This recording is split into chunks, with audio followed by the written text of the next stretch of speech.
Michigan Scouser podcast, where we will briefly recap last Friday's match against Southampton, preview tomorrow's Champions League quarterfinal at Anfield against FC Porto, and we'll wrap up by discussing what it's like to be a stateside LFC supporter during this potentially historic season. With me today is Gordon Lee. Welcome, Gordon. How's it going? Thanks for having me. Good, excellent.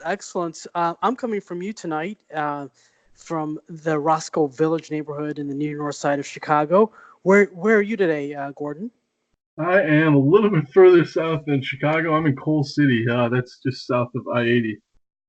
Okay, so basically this is a Chicago / Chicago metropolitan area podcasting team. So Chicago's in the house today. I kind of think Chicago is the spiritual home of LFC support in North America. I gather you probably don't disagree.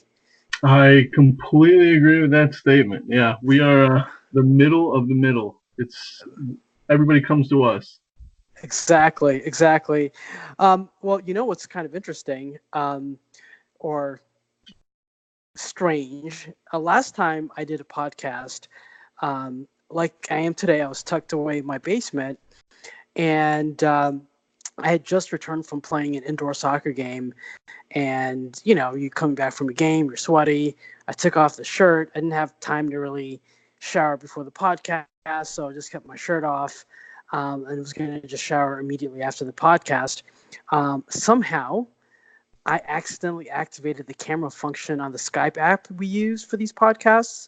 And let's just say my fellow podcasters saw much more of me than they anticipated.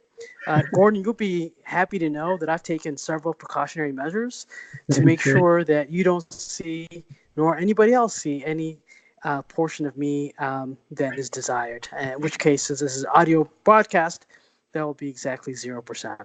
So, in any event, yeah, exactly. So, in any event, since we've got that uncomfortable moment out of the way, let's get started. On Friday night, the boys went down 1-0 to Southampton. I think it was in the 9th minute. I think Klopp said a good goal by us. I'm sorry, a good goal by Southampton, not world-class defending by us, which I thought was a beautiful way to put it. We ended up equalizing through Naby Keita's first goal for the team, which was an interesting goal for me because he's not a tall guy. He's not been particularly strong, yet he scores a far post header over a more physically imposing defender. So that was not the way I expected his first goal to be scored, but I thought that was a critical goal in the match to make sure we went level at halftime. Mo Salah completed the comeback with an outstanding goal, and the much derided Jordan Henderson killed the contest with a goal near the end of the match.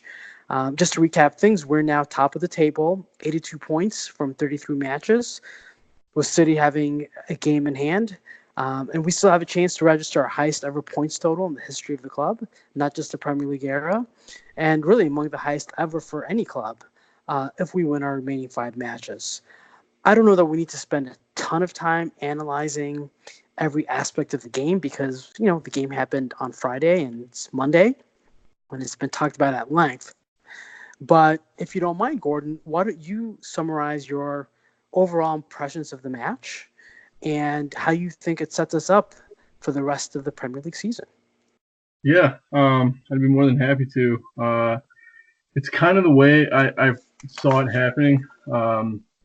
Obviously, there's a lot of tension with the history. We spoke a little bit about it on the last podcast. Just it's kind of the monkey on our back right now.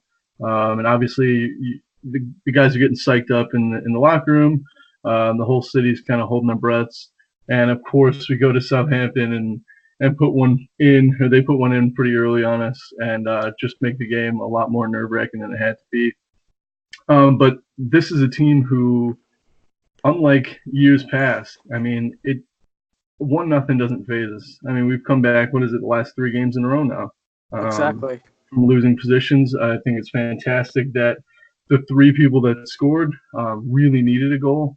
I think it's great that Navi got his goal, and like you said, any way that goes in, I'm sure he'll take it. It was definitely not what we bought him for. It was we didn't buy him as the presence in the box to get those headers, but I'm sure that he won't mind going in. But I think the one that really needed was Salah. I Yeah. think that he's fine with how he's been playing. Obviously, he was second already in the Golden Boot race, but the English media is harsh. It's a very harsh mistress, and the more that somebody like Salah goes without scoring, the harsher they get. The more people start talking about it, and obviously that puts a little grain of doubt in the back of your own mind, even for someone as confident as he is. So I think that was probably the most important goal to go in, and lo and behold, I mean, we spent probably 25 minutes discussing Henderson on the last podcast before the game, and he definitely came in and changed the whole thing and put one in the back of the net for us. And I think that will do a lot to boost his confidence. I think he's probably a lock in the midfield for the remaining games. I think he'll just keep that train rolling. But yeah, overall, I think it was another great performance. I was hoping for a little bit more of a comfortable game to kind of relax, get the weekend started right. But of course, nail biter again. But I'll take it. It was a W. You make some excellent points. I think Liverpool don't do easy. So if we're going to win the title, something tells me this is just the beginning of the roller coaster ride. I want to go back to a point you made, which is we won 3 games on the trot from either losing positions or I think against Fulham where they had leveled kind of late on in the match, and we still were able to get the 3 points. You are right. Yep. I remember writing a piece at the end of February or middle of February that talked about the need for resilience in the team, coming off the back of some disappointing results against Leicester City and West Ham. And in those games, when the opposition equalized, we didn't look like recovering. In the last 3 matches, we've looked like if we're going to go down, we're going to go down with unbelievable fight. And I have to tell you, when we went down 1-0 to Southampton early on, I was really confident that we'd win the match.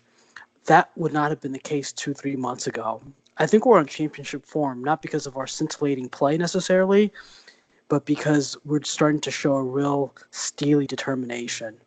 And I think that's what champions are made of. There have been many times teams have won the title, not just because of the quality of their play, but because of their determination. And I think that's something I haven't seen from this team really for a decade plus.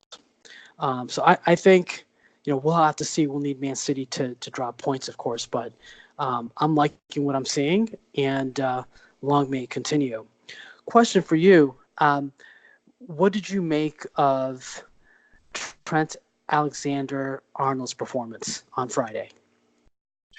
I think it's one of those things. I spoke a little bit about it, I believe in one of the articles that I wrote. But there's a couple of players that are on the tail end of a 2-year season with the World Cup in the middle here, and obviously Liverpool has gone deep in the Champions League for 2 years in a row. That's a lot of miles put under somebody, especially somebody as young as him. Yeah. But he's such a pivotal player, and we rely on him so much, him and Robbo. I mean, there's a couple of games where those fullbacks have been shut down, and almost everything kind of comes to a halt. Teams can pretty much park the bus on us, and we're struggling to find ways through the middle. So if those two aren't on, we definitely find it difficult to get in. Having him be replaced by Milner, that was a shock move on my part. Obviously, that's why Klopp is in the dugout for Liverpool, and I'm watching on my couch at home. But it's definitely he's played so well this year that I don't think Yeah. I don't think that he'll take anything from that. I think that he probably just needed a break. He played for England over the break as well, so Yeah. um, he's tired. I think that's what it comes down to. But we're definitely going to need him in both of these legs, and definitely against Chelsea. I think that what he did against Hazard in the first one, I think we'll definitely need him to do that again. So he's got to be in the top form in the next couple of games here. Yeah, and I think it's also important to remember he's coming off an injury as well, and that can always have an impact. In addition to the fact that, as you point out really well, he's really young, and people who are watching the game often think about physical tiredness. People have played the game even at a low level like myself. When you play a long season, it's mentally tiring. And what he's been asked to do for club and country at his age, um, I think is not sufficiently appreciated because he's been around for so long that I think people think he's older than he is. By the way, I think that was a masterclass substitution by Klopp, not just taking him out, but putting Milner in at right back, Yep. because that really did solidify that side of the defense, where frankly, Southampton were finding a lot of joy down that side, particularly in the first half. And to be honest with you, it could have easily been 2-0. Yeah, that's what I was going to say as Inside the well. first 25 minutes. So I thought that was a really critical substitution, and Klopp and his team deserve a lot of credit for that. Okay. Um, we've talked about the resilience that the team is showing, the sense of whether they're playing great or not, there's a real desire to do whatever it takes to get the result. Um, you know, I think those are things you can take away, I think, from the last several weeks. And how do you think that sets us up for the rest of the season, the rest of the Premier League season? No, that's massive. That's a win plus. I think that honestly, the last couple of weeks have really propelled us one after another. I don't think if we don't have those comebacks from giving a goal up or being in a position to lose points and coming on to win, I don't think we win this one. I really don't. It was an early concession, and then they felt really determined. You could see it. They pushed forward, tried to get that second, and then we went into half. I think definitely we needed it, but they were looking to hit us again on a break, and they almost did. But I think honestly, the past results are almost 4 pointers for us in terms of confidence. Yeah. I think that they know they've been in these positions before. They can come back and do it again. I think, and also Naby scoring before the half too really set us up nicely.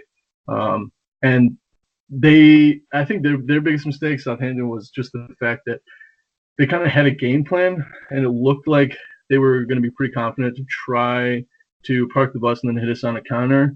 And then they started getting a little bit of joy, and they put way too many men up on that corner that we ended up scoring from, and that was pretty much the nail in the coffin there. But yeah, I really don't think that in the Fulham game and the Tottenham game, I don't think that we win on Friday if we don't win those other two. I think it's just we're just rolling. We're really feeling Yeah. good. Yeah. We look like we're going to win, whether we're playing well or not. And as you said, that just sets us up really nicely.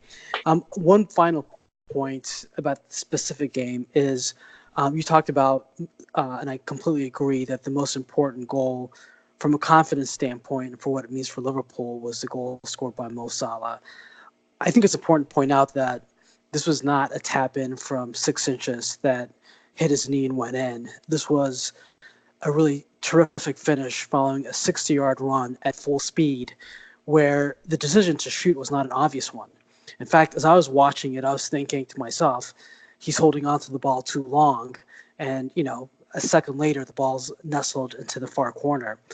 I thought he made such a brilliant decision because the defender at that point didn't do what most defenders should do, which is when you have a striker like him bearing down on you, the 18-yard box, you got to close him down. And he noticed that the defender didn't do that, And you think maybe with his lack of confidence, or at least seeming lack of confidence, he would still try to push for the pass. But I love the fact that he had the killer instinct to say, look, if you're going to give me space, I'm going to punish you. I thought that was brilliant. And I think if we see that confidence solid for the rest of the season, we're going to do our part to win the title. Good point by you there in terms of highlighting the importance of his goal. All right, a couple of questions for you before we move on to Porto. Excuse me.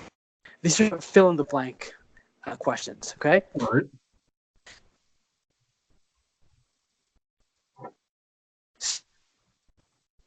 So I want you to fill in the blank for me. All right, go for it. Are you ready? Yep, ready.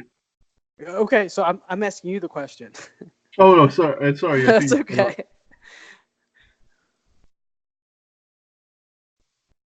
So if we win the title, it will be because of blank. What would you put in as the blank? If we win the title, it will be because of blank. What would I put? Honestly, I think it is the ability to win in these type of games. This is not something that I've seen. You've touched on that. I think that's really the key to this season. I think 13-14, we were very good. We were exciting. But I think we had 11 ties. I think that's what it ended up with. And so it's not good enough, or it hasn't been good enough. And it's definitely something that a goal goes in now in this season, and I don't hang my head. I don't think that I have a good feeling that we're going to get points from it. I don't think that we're going to drop points. I think that's the key to the season. Yeah, I think that's, it's an intangible that all championship teams have. And I hate to say this. It kills me to say this, but let's face it, it's an intangible Man United had under Sir Alex Ferguson. How many games did they win? They absolutely didn't deserve to win. And you were seeing a little bit of that from our team this year. And I think that's a spot on observation. One other thing I would add is if we, another way to answer it is if we win the title, I think it will be because of our defending. In 13-14, we weren't great at defending. We conceded a lot of goals. Our strategy was we'll just score more than the other team. And that was sort of our strategy last year. I think imposed on us because of personnel deficiencies. And this year we defend, and we don't defend just the back four and the goalkeeper. I think that Klopp and his team have done a great job of setting up the team to be tough to play against. And sometimes that means we're not as exciting as we've been in years past, but we're a tough nut to crack. And I think that will have also played a part if we end up winning the title. So, okay, now opposite question for you. All right. If we lose the title, it will be because of blank. Oh, that's a tricky one. That's like asking what's your weakness in an interview. I'm gonna say the contribution in terms of goals from the midfield. I think that's something that I think it's probably down to the way and the style, this new form that we started playing this year. It has a lot to do with being more defensive and controlling games. But I think it's gotten us into a little bit of trouble, especially in games like the Leicester and the West Ham, where things start to get a little shaky, and you just need something from the midfield, just an 18 to 25 yarder, just a screamer. And I don't think we've had that, and I think that might be it. I mean, it's hard to pick out something because if we win out, we'll have 97 points. That would win you the title in just about any other season. So on the one hand, my answer to that question is it'll just be because Man City were just better. What is it, like despite the fact 2 centimeters, that's what we'll lose by 0.2 centimeters that in the City game. Exactly. I mean, right? Or dropping 2 points against Leicester, I mean, you're really nitpicking to find deficiencies in our performance and our results if we end up getting to 97 points. So I think if that happens, I think it'll be because Man City were just that little bit better. Because you're always going to have some unexpected results during the course of the season, and I think it's going to be significantly because of what you said. Is they just have that extra quality and depth in the midfield. The players that they can bring on from the bench are not like the ones we can bring on, and in that comparison, they're the ones with the advantage. So, and we've actually done much better, I think, than anybody expected this year as well. So, okay. All right. I got to ask the final question now before we move on to Porto. Yes or no, will we win the title this year? Yes, I think that what we've got left, just looking at that Man City, Man United game, I think that's really difficult. I also think that the Tottenham game is a little bit more difficult than anything we've got. And I really do think that we're rolling. I think that we've got a steam under us. And honestly, if we win out and they win out, I mean, I'm still going to be pleased. This is a great season. In terms of money, the fact that we are neck and neck with Man City this late in the season is it's unbelievable. And what we've done in one season is fantastic. So I'm happy either way, but I really think that I think we're going to win. I have a really good feeling. And I won't just ask the question, I'll answer it as well. And I think we will win it for the reasons you stated. I think this weekend's match against Crystal Palace is no walk in the park for Man City either. They're tough at home, Crystal Palace. They like playing the big teams. And I don't think that's going to be a cakewalk either. So I think they definitely have the harder schedule. I actually hope they progress in the Champions League to keep them nice and busy. And I think on balance, I think if we win the 5 games, I would put money on us winning the title. All right. With that having been said, let's move on to Porto. We've got Porto coming to Anfield tomorrow. And for our listeners who aren't that familiar with Porto is a coastal city in northwest Portugal. It's actually named after the country, Portugal. Porto, not really that creative, is it? But in any event, that's a historical fact. At least that's what the internet told me. Here's kind of a fun fact, though. People from Porto are called triperos or triperos. Do you know why, Gordon? No, what does that translate to? I will tell you. Legend has it, back in the 15th century, when Henry the Navigator's fleet needed supplies for his conquest of Ceuta, the city Porto provided them with every last bit of meat they had, leaving only tripes behind. From these leftovers, the people of Porto came up with the now famous tripes à moda de Porto dish, which is translated to tripes Porto style, thus earning the people of the city the nickname of triperos. Interesting fact, right? Yeah. So here's hoping we devour the triperos tomorrow night in the first leg. Set yourself up for that one. So a little bit about them. Porto currently are joint top of the table in the Portuguese league, alongside Benfica. They're both on 69 points through 28 matches. Portuguese league, not that impressive. Probably 6th, 7th strongest league in Europe. What stands out to me, though, is that they've only conceded 17 goals in 28 matches. And even when factoring in the relative strength of the league, that's a pretty impressive number. That's significantly less than a goal a game. Their team is largely similar to last year, but they've strengthened defensively with their center back. One of their center backs is supposedly going to Real Madrid next year for the sum of £50 million. From what I've read, it looks like they'll definitely copy the Bayern model and bunker and try to get out of Anfield with a result that gives them a chance to win the tie and the return leg in Porto. Their manager, Sergio Conceição, was relatively new last year, and he was apparently faulted for an overly exuberant style against us in the round of 16 last year, which was, of course, we won 5-0. And they played Roma in the last round and won, so they can't be taken lightly.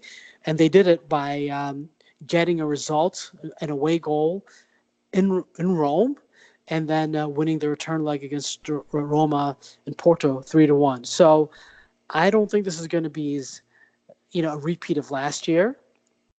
Another thing for us to consider is that Andy Robertson is out because of a suspension. He got a really unnecessary yellow card at the end of the Bayern match in the last round, and that sets up a selection dilemma of sorts from my perspective, because maybe you can maybe I'm wrong. You let me know, Gordon. But the only natural left back substitute is Senor Alberto Moreno. Yep. Yeah, that was Yeah, my thoughts exactly. I think he may get a run in, or if Klopp's ballsy enough to grab one of the kids. yeah.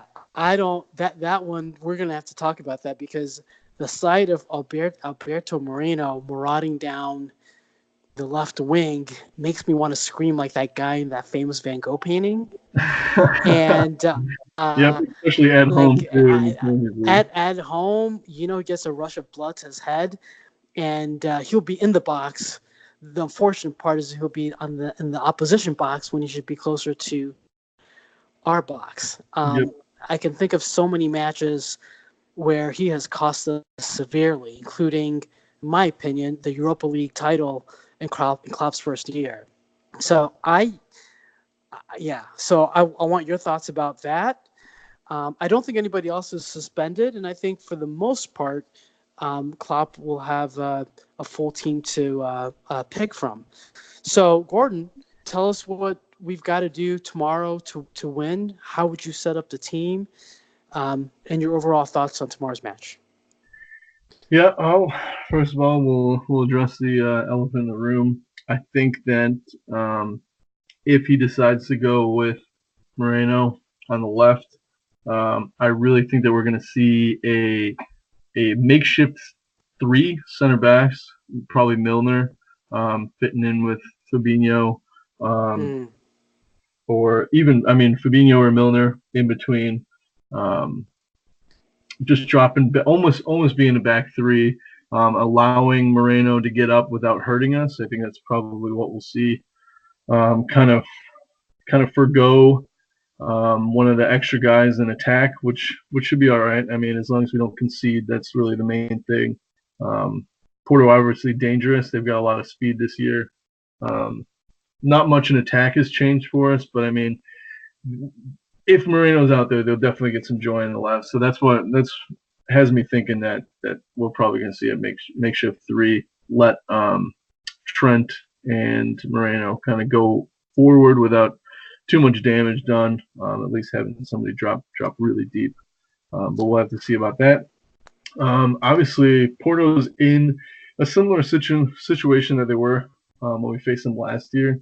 Um, as you pointed out, they only let in 17 goals. But actually, last year when we played them, the first leg was in Porto, and they hadn't lost a game there all season. I think it was like right. 22 or 23 on the trot that they were undefeated at home.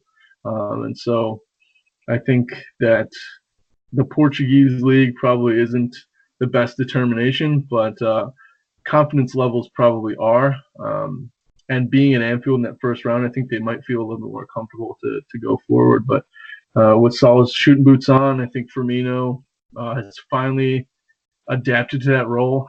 He kind of was quiet. It's hard to say that he was quiet because even when he's not banging them in, he's doing so much off the ball work that if you're That's not actually right. watching, yeah, if you're not watching the game, it could look like he's, if he's off the score sheet, he's not doing his job. But it looks like he's found his way back into the assists and to the goals. And Mane is just a devastating threat over the last couple of months here. So They can go forward all they want. We'll see. I'll be pretty pleased if we can bang a couple past them. But I think that being at home, and having Robbo out, I think that I would rather us focus on our defensive duties instead of going ahead. And if we get out of Anfield at 0-0, I'll be quite pleased to go back and into Porto and have some fun there. Yeah, I think that you make some excellent points. One that stood out at me is just kind of a big picture point is, when Liverpool played Southampton Friday night, Southampton is a team at some threat of relegation. I don't think they'll get relegated.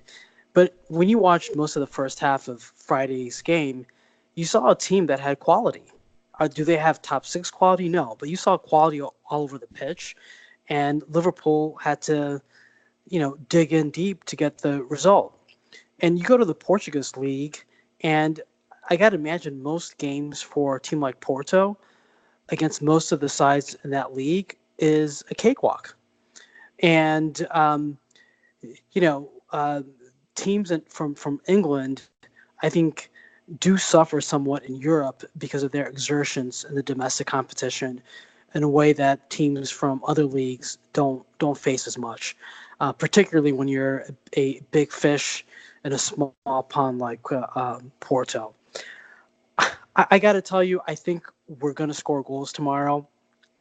I think that it makes a lot of sense for us not to concede early, and be maybe a little bit more conservative at the outset and kind of figure out what Porto's going to do and then figure out the best way to go at them.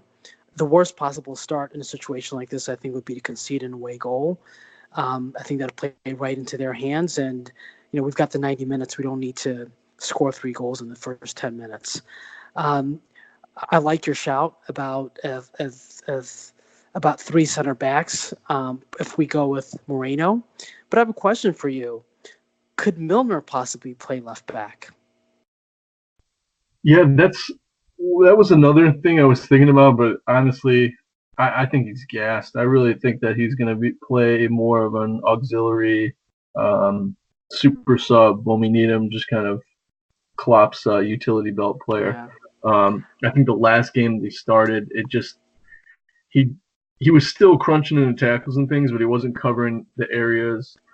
He kind of seemed like a weak spot, but it um, could have just been the game was like just the way that it was being played. But I think that I think that he's pretty tired. I would be surprised if he played him at left back just because of how demanding that position is under Klopp's system. But Yeah. it's definitely a possibility, and I mean if Klopp wants to do that, then I think that Mane is going to have he's going to have a marathon to run, dropping back and trying to cover Milner and come in for passes because I don't think Milner's going to want to venture too far forward. I think that if we do see Milner, he'll probably be in a more centralized role. Do you think um, that um, there's any player for Porto that we have to really be concerned about on the offensive side of the game? Somebody who could really be a threat that we're not thinking about. Oh well, they have the Tejas.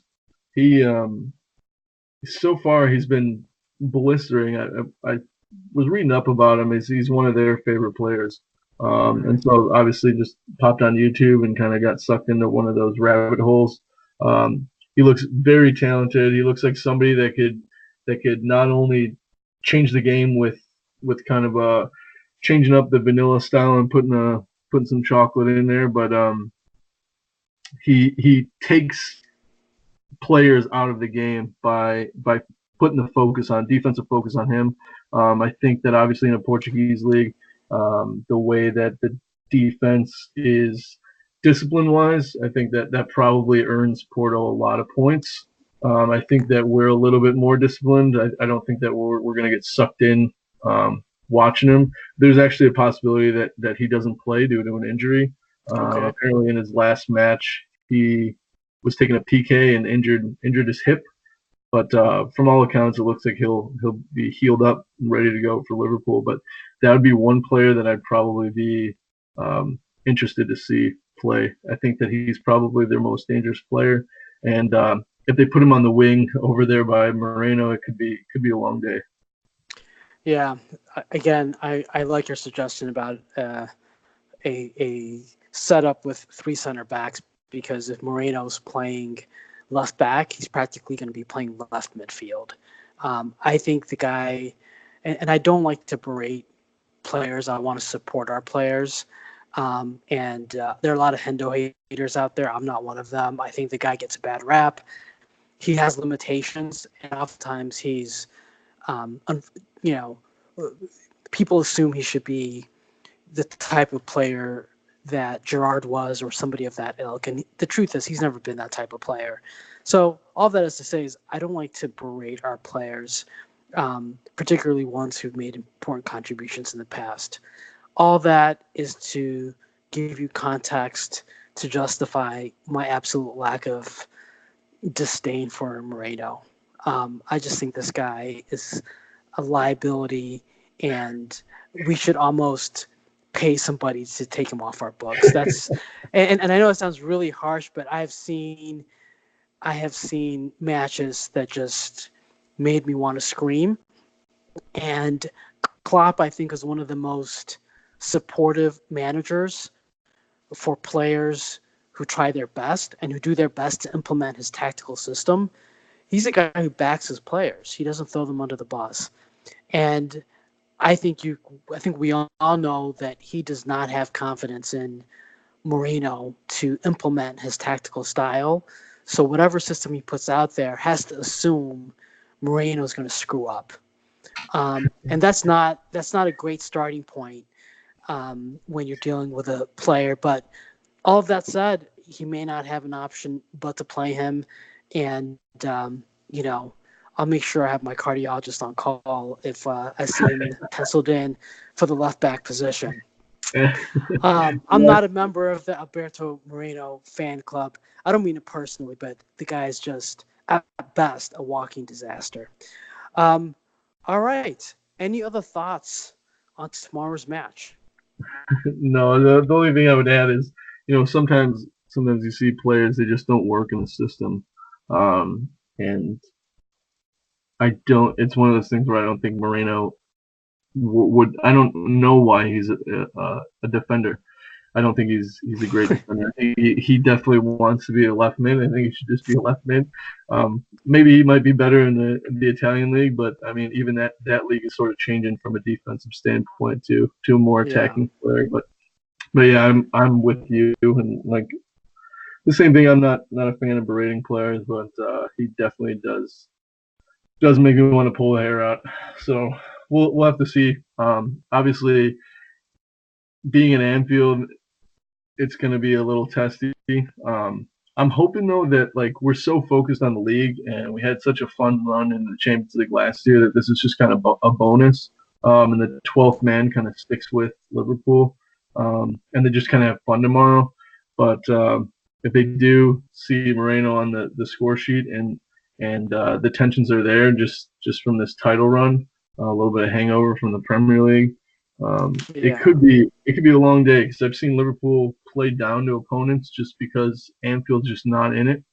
And if we do concede an early goal, I mean, it might be a real barn burner going to Porto. I mean, we could be down a couple of goals, but I'm really confident that everyone's kind of more focused on the league, and this is just a bonus. And I'm really hoping that they kind of take a party atmosphere to tomorrow because it's not an easy game. Obviously, none are. I would consider this probably like a lower tail. Honestly, it's pretty close, I think, to the Southampton game. No game is easy, but I think that we've got a really good chance at this tie to go through. I think if there's pressure tomorrow night, it's because of the opposition. What I mean by that is, from an expectation standpoint, everyone, not just in England, but everybody who's watching the Champions League from anywhere, expects Liverpool to win the game pretty easily. And there's always the concern that if they don't get a good result, impact their confidence going into the match this weekend. I don't think that will happen, but I actually see there being more pressure because of the expectations. Whereas if we're playing Barcelona or a team of that ilk, you know, that's Barcelona. So I think there's some pressure there. But as we about the second game, over the last weeks, we've faced situations where we have Man City needing in touching distance the cup. Sometimes gracefully, sometimes with a bit of luck, but all with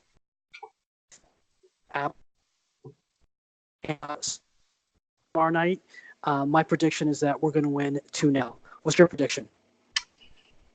I'm gonna say that we open up. I think it'll be 4-1.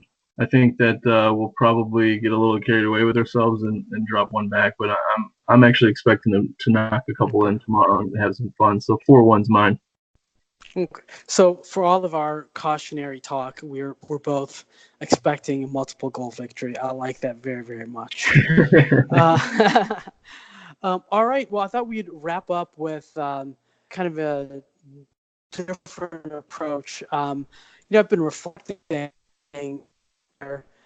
as we're approaching the business end of the season that we have an opportunity to really do something special with just a few weeks left in the season. That is to win our first title since 1989, our first title in the Premier League era. And when you think about it, since we last won the league, Man City's won the title many times. Man United has won it even more times. Arsenal has won it. Chelsea won it. Freaking Blackburn Rovers and Leicester City have won it since last time we did. And it seems to me like in order to complete our return to the pinnacle of club football where we belong, it's hard to say we're going to get there no matter how well we do this year, points-wise, if we're not able to close the deal. I'm not saying it's a failure of a season, but it means that we still have additional steps to take. And it's just that close. And as we both said, I think we'll do it, but we're really on the pinnacle of potentially something special. And at the same time, we should absolutely make the semifinals of the Champions League this year. I think we should absolutely beat Porto. And if we do, we're going to be in the semifinals and likely to be one of the favorites to win the whole thing. Not the favorite, but final four. Anything could happen. And so I think we're on the cusp of a really special season, which of course can come to fruition and could be amazing, or it could also fall apart because that's also been part of our history. So I'm kind of feeling both nervous and hopeful, thousands of miles away from Liverpool. And I just kind of want to get your thoughts. How do you feel at the end of the season? I think you have a really interesting perspective because, your family is from Liverpool. Isn't that correct? Yes, yeah, my dad's from Liverpool. Yeah, and you've spent some time there from the excellent article you wrote for the American Scouser blog a couple of weeks ago. That's definitely worth a read. That was a great job. What are your thoughts? Are you nervous? Are you excited? What's kind of going through your mind as we're on the cusp of what could be a really special season? Yeah, I guess I'm always nervous. Just being a Liverpool fan, it's kind of our way to hope for the best inside, but project a little bit of disappointment. I think it's more of a security blanket, just expecting the worst, at least projecting that. But inside, we give it everything. Inside, I'm wanting us to lift both, and I want us to do it on the last day of the Premier League, and I want us to do it against Man City in the Champions League final. I think that would be the greatest fairy tale ending, just to shove that in Pep's his large checkbook, and just put that in there. But I think as a Liverpool fan, just I'm very nervous, of course. But projecting a little bit of pessimism. Always, I think that's just a safety blanket. But yeah, I'm nervous, but very hopeful. I think that, like you said, we've got a chance here to do something amazing. I mean, we could go deep in the Champions League and also pull this thing off before the season's over, even if everything goes well.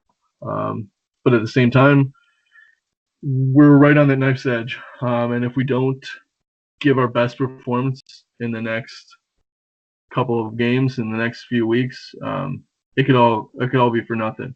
But honestly, I think that Klopp's got everybody in a really good mind. I think the dressing room is solid. I think Virgil van Dijk has added something unbelievable to the locker room, a sense of comfort. I think Allison has done the same thing.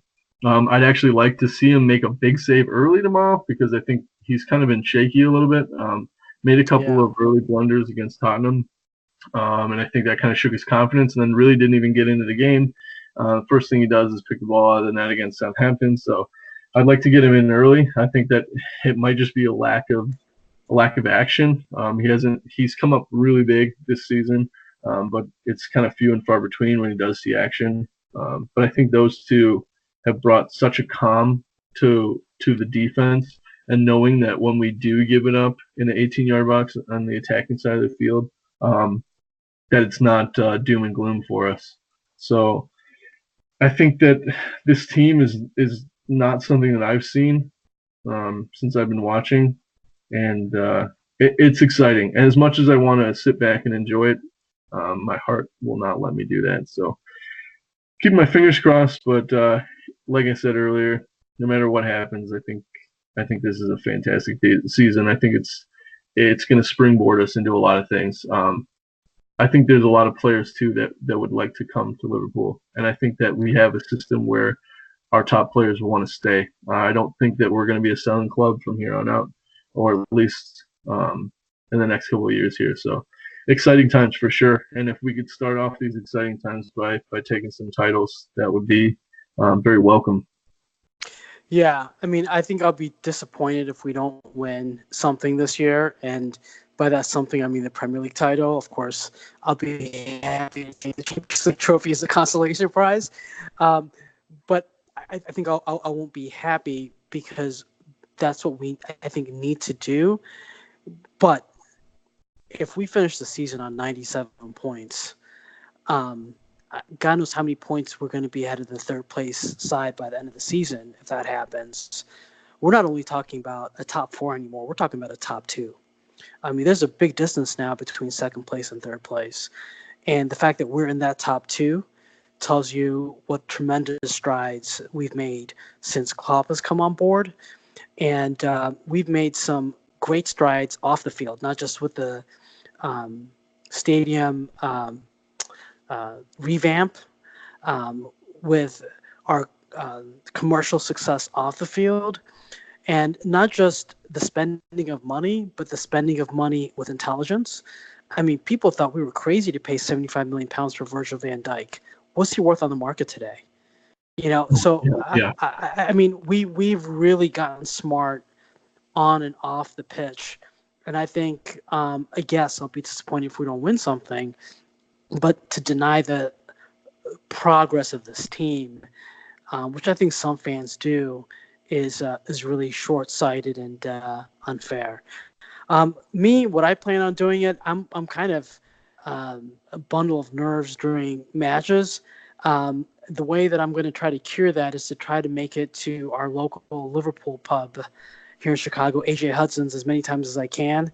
I think that they'll make it, if we're going to celebrate, it's nice to do it with other fans. Yep. And if we're going to have to commiserate, to also do it with fellow supporters. So I'm going to try to do that as much as I can between now and the run-in. But other than that, I think, there are 18 other teams in the Premier League who would kill to be in our position. So definitely. Yeah, I think that's so we're very fortunate, and let's just enjoy it. For sure, definitely. And honestly, Liverpool are better as the underdog. So I think we've got a real push here, and I think we're going to see some big things. On that extremely positive note, which I share, we'll wrap up this edition of the American Scouser podcast. Gordon Lee, thank you for joining us today. Thank you. And up the Reds. Up the Reds.